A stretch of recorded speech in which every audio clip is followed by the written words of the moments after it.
안녕하세요. 이마트. 우리가 잘 알고 있다시피 그 유통 이제 대기업이죠. 이마트가 2022년에 매출은 늘었지만 영업이익은 감소했습니다.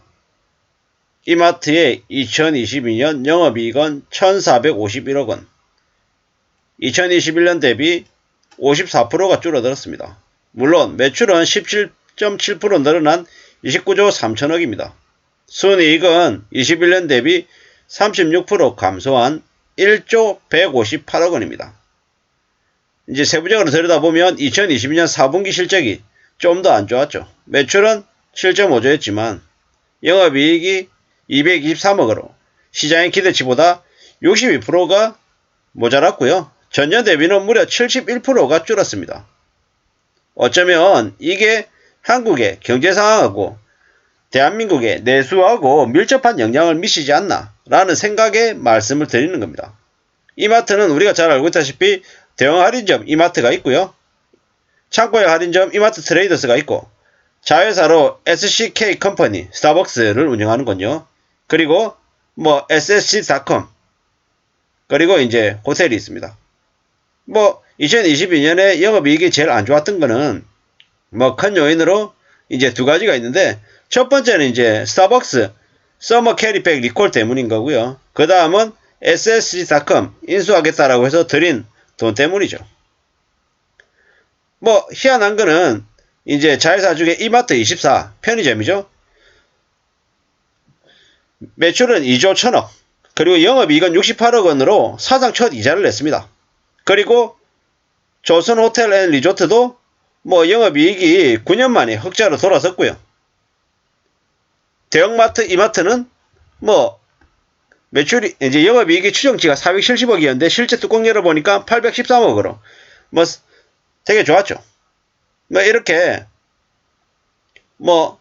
봤을 때 SSC.com하고 스타벅스는 좀 부진했고 이마트24 그리고 조선호텔 그리고 편의점 이마트24 대형마트 이마트가 괜찮았다. 이렇게 보시면 좋을 것 같습니다. 2023년에 이마트는 오프라인 점포는 좀 비용을 좀 줄이려고 하고 상품 보강하고 좀 효율적으로 투자를 하겠다라고 얘기합니다. 이익 위주로 가겠다라는 거죠. 그리고 온라인은 전문성을 넓히겠다. SH.com의 버티컬이라 그래가지고 좀 카테고리별로 전문성을 좀 더 키우겠다라는 이야기를 합니다. 물론 롯데쇼핑에 비해서는 롯데의 유통그룹에 비해서는 이마트가 훨씬 더 앞서가고 있습니다. 그렇지만 세부적으로 들여다보면 좀 아쉬운 부분이 여전히 좀 더 있죠. 창고형 마트인 트레이더스는 좀 더 저가인 브랜드 의류가 확대돼야 되고요. 소형량으로 1인 가구, 2인 가구 위주의 상품도 좀 더 보강이 되어야 될 것 같습니다. 앞으로 장기 불황의 시대이기 때문에 가성비를 추구하는 상품들이 좀 더 전면에 나와야 된다. 이런 생각들이 드는 거죠. 오프라인이든 온라인이든 가성비를 추구하는 그런 이마트 그룹이 됐으면 좋겠다. 이런 생각들도 하고요. 아마 앞으로 이마트 트레이더스든 대형마트 이마트든 사람들이 가격만 괜찮고 이슈가 되는 상품들만 있다라고 하면 더 많이 방문할 것 같습니다.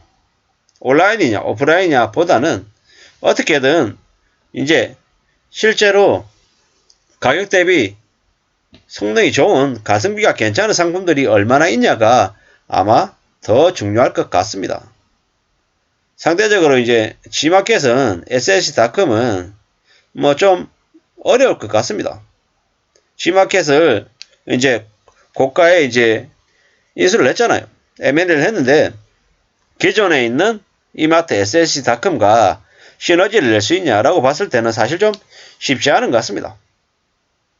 워낙 이마트 SSC.com도 오프라인을 기반으로 한 온라인이다 보니까 아무래도 전통적인 그런 유통 인식, 의식에서 좀 벗어나기가 좀 어렵죠. 카카오 메이커스, 카카오, 쿠팡 이런 거하고 비교했을 때는 좀 온라인적인 DNA가 좀 부족하지 않냐 이런 생각들이 좀 들고요. 네. 확실한 건 오프라인보다 온라인이 변화도 많고 사람들의 이동도 많지만 뭐 움직임이 좀 속도감이 있는 건 사실인 것 같습니다.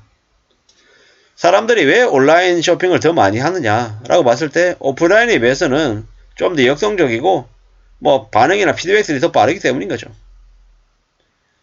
대한민국이라고 하는 것이 땅덩어리도 좁기도 하지만 배송 관련한 물류망이 매우 잘 되어 있기 때문에 더 이렇게 온라인이 빠르게 성장할 수 있는 그런 토대가 쌓인 것도 같습니다.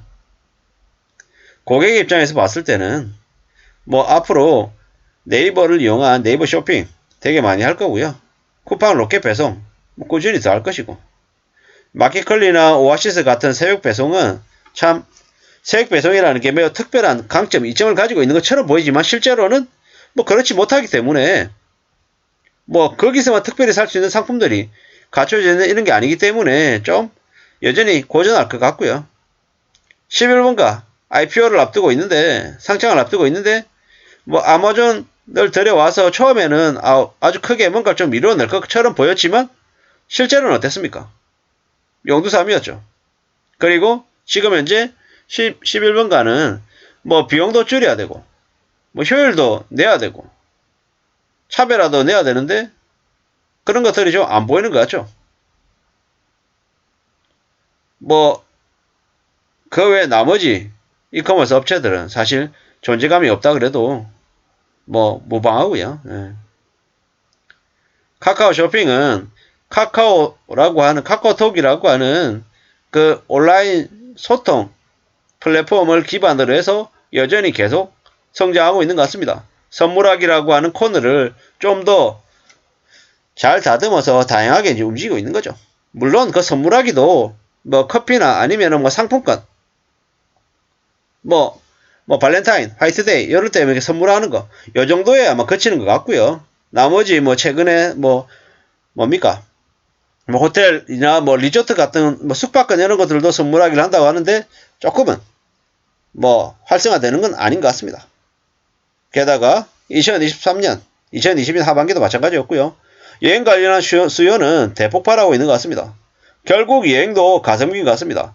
해외여행이 국내 여행에 비해서 절대적인 가격은 비싸지만 실제로 만족도를 따지면은 해외여행이 국내 여행보다 월등히 높다라는 거죠. 국내 여행 한 2번 갈 돈이면 해외여행 1번 가니까 차라리 해외여행을 가겠다라고 생각하는 사람들이 많은 것 같습니다. 불안이 심해지면서 아이러니하게 해외여행이 더 인기를 끌 것 같다라는 거죠. 아무쪼록 우리는 경제적인 부분을 좀 더 중시하면서 사는, 가성비를 더 추구하는 시대에 살고 있는 것 같습니다. 이마트 그룹의 실적을 말씀드리면서 분위기를 이야기해드렸습니다. 참고하시면 좋겠습니다. 감사합니다.